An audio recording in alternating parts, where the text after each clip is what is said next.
তারপরে আমরা কোথায় যাচ্ছি? হ্যাঁ বলো বলো বলো।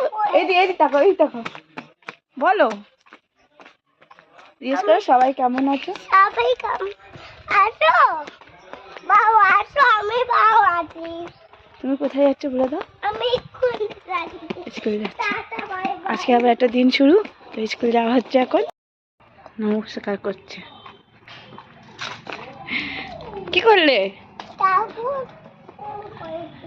ও তাই, রং করেছো? ঠাকুরকে কি বলেছো? হ্যাঁ কিছু বলনি? কি করলে? হ্যাঁ রং করেছো? আচ্ছা আচ্ছা, দেখি একটু মুখটা দেখি আমি। ও ক্যাশ টাইট।